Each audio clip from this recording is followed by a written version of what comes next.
Bapak Ibu, pada malam hari ini kita boleh bersama-sama bertemu di dalam TPI Benowo. Di malam hari ini kita akan mendengarkan firman Tuhan. Namun sebelum kita mendengarkan firman Tuhan, kita akan pujikan terima kasih Tuhan.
Bapak, kami mengucap syukur Tuhan kalau pada malam hari ini kami bersama-sama akan mendengarkan firman Tuhan. Biarlah Tuhan, firman-Mu boleh menjadikan pedoman bagi kehidupan kami sebagai anak-anak Tuhan. Kami juga bersyukur Tuhan kalau sampai detik ini Tuhan boleh menyertai dalam kehidupan kami. Terima kasih Tuhan, kami serahkan firman pada malam hari ini ke dalam tangan kasih Tuhan. Hanya dalam nama Tuhan Yesus kami berdoa. Amin. Sebelum kita mendengarkan firman Tuhan, kita angkat satu pujian. Firman-Mu berkata kau berserta. Berkata kau bersertaku.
Kepada Bapak Pendeta Muda Bondo. Selamat malam Bapak Ibu dan saudara-saudara dalam kasih Tuhan. Kesempatan pemberitaan firman Tuhan pada malam hari ini kita akan bersama-sama membaca di dalam Kitab Kejadian pasal 25 ayat 27 sampai ayat 34. Saya yakin Bapak Ibu kenal ayat yang kita baca malam hari ini dan tentunya tahu ceritanya. Ini berbicara tentang Esau dan Yakub. Mari kita bersama-sama buka di dalam Kitab Kejadian pasal 25 5 ayat 27 sampai ayat 34. Saya bacakan buat Bapak Ibu. Lalu bertambah besarlah kedua anak itu. Esau menjadi seorang yang pandai berburu, seorang yang suka tinggal di padang, tetapi Yakub adalah seorang yang tenang, yang suka tinggal di kemah. Iskak sayang kepada Esau sebab ia suka makan daging. Tetapi Ribka kasih kepada Yakub. Pada suatu kali Yakub sedang memasak sesuatu, lalu datanglah Esau dengan lelah dari padang. Kata Esau kepada Yakub, "Berikanlah kiranya aku menghirup sedikit dari yang merah-merah itu, karena aku lelah." Itulah sebabnya namanya disebutkan Edom. Tetapi kata Yakub, "Jualah dahulu kepadaku hak kesulunganmu." Sahut Esau, "Sebentar lagi aku akan mati. Apakah gunanya bagiku hak kesulungan itu?" Kata Yakub, "Bersumpahlah dahulu kepadaku." Maka bersumpahlah ia kepada Yakub, dan dijualkannya hak kesulungannya kepadanya. Lalu Yakub memberikan roti dan masakan kacang merah itu kepada Esau. Ia makan dan minum, lalu berdiri dan pergi. Demikianlah Esau memandang ringan hak kesulungan itu. Bapak Ibu dalam kasih Tuhan, saya rindu bersama-sama pada malam hari ini, khususnya dalam ibadah TPI Benowo. Saya rindu mengajak belajar dengan satu topik pada malam hari ini, yaitu penguasaan diri. Nah, saya yakin dalam cerita yang kita baca tadi, rupanya kakak beradik antara Esau dengan Yakub ini. Dikatakan kalau kita membaca, Esau seorang pemburu, sedangkan Yakub sedang memasak dan kesukaannya di dapur begitu. Nah, di dalam penguasaan diri ini, dua kakak beradik ini memiliki cerita yang unik. Dikatakan pada suatu hari rupanya Esau ini kelaparan begitu ya. Pada saat dia kelaparan, tentunya dia rindu memakan sesuatu yang dilihatnya. Dan tepat pada saat itu, Esau yang sedang lapar ini melihat masakan dari Yakub, yaitu bubur merah atau sop merah begitu ya. Nah, kalau kita melihat dalam cerita ini, ada suatu perjanjian antara Esau dengan Yakub. Yakub bilang, "Akan kau berikan roti dan makanan yang kau inginkan, tetapi berikan aku hak kesulungan." Nah, di akhir dalam cerita tadi kita menemukan rupanya hak kesulungan yang dimiliki Esau itu, yaitu berkat Tuhan, tetapi ditukar dengan makanan. Nah, dalam cerita ini jelas sekali dikatakan berbicara penguasaan diri. Padahal kalau kita melihat zaman-zaman dulu, yang namanya hak kesulungan adalah anak yang pertama yang mendapatkan hak, tentunya menjadi pemimpin. Tetapi rupanya hak kesulungan ini bisa ditukar dengan makanan. Bapak Ibu dalam kasih Tuhan, pertanyaannya adalah, apa hubungannya dengan tema pada malam hari ini, penguasaan diri? Jelas, rupanya Esau tidak tahan. Rupanya Esau meremehkan. Dan akhirnya penguasaan diri itu dimenangkan oleh Yakub, bukan? Pertanyaannya adalah, apa itu penguasaan diri? Benar tidak? Semua orang itu ingin memiliki sesuatu yang luas, ingin memiliki sesuatu yang besar. Berarti dia keinginan itulah yang menjadikan dia kadang-kadang lupa. Nah, pada malam hari ini saya ajak Bapak Ibu belajar. Apa itu penguasaan diri? Penguasaan diri adalah apa? Mengendalikan atau menguasai diri untuk tidak melakukan sesuatu keinginan. Nah, berarti apa itu penguasaan diri? Seseorang yang bisa mengendalikan diri atau menguasai diri untuk tidak melakukan keinginan, sesuatu keinginan. Nah, kalau dia melakukan keinginannya, ada dua hal yang menarik. Semua orang memiliki keinginan. Ada dua hal yang menarik. Yang pertama, keinginan mata. Nah, yang kedua adalah keinginan daging. Nah, dua hal inilah yang menjadikan penguasaan diri ini menjadi tidak tahan. Sehingga apa? Kita melakukan sesuatu yang tidak baik. Berbicara pada keinginan mata. Padahal kadang-kadang kalau kita ingin melihat sesuatu, ingin menguasai sesuatu, bahkan ingin merebut sesuatu, yang pertama, mata kita selalu memandang sesuatu yang kita keinginkan, yang kita inginkan. Yang kedua adalah keinginan daging. Nah, kalau keinginan mata itu adalah serakah, gitu ya. Inginnya itu melihat gunung, dikuasai gunung itu. Ingin melihat pohon, dikuasai pohon itu. Dia nggak sadar bahwa apa yang dilakukan itu tidak benar. Tetapi kalau keinginan daging itu berbicara hawa nafsu. Nah, ini juga kadang-kadang si pria tak tahan, tapi juga wanita juga tidak memiliki tahanan ya. Karena kalau kita melihat keinginan mata dan daging ini, saya rindu mengajak Bapak Ibu membuka di dalam Amsal 25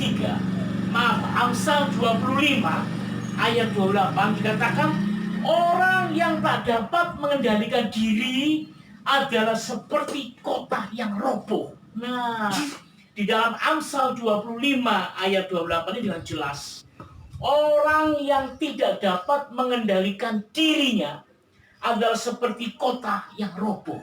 Apa itu kota yang roboh? Sebuah bangunan yang bagus tiba-tiba hancur. Nah, kalau Bapak Ibu memiliki rasa tidak bisa menguasai diri, maka apapun yang kita rindukan, apapun yang kita inginkan, hati-hati ya.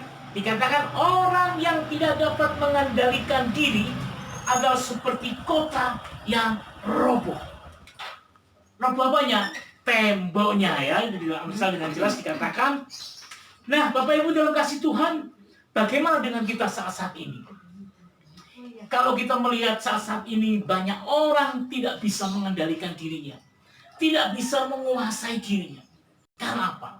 Karena diganggu dengan mata dan keinginan daging. Nah, saya rindu pada malam hari ini juga kita melihat di dalam Amsal 16 ayat 32. Kalau Amsal 25 ayat 28 berbicara orang yang tidak bisa mengendalikan diri atau orang yang tidak bisa menguasai diri, maka seperti kota roboh temboknya. Bagaimana dengan Amsal yang kita baca berikutnya, pasal 16 ayat 32.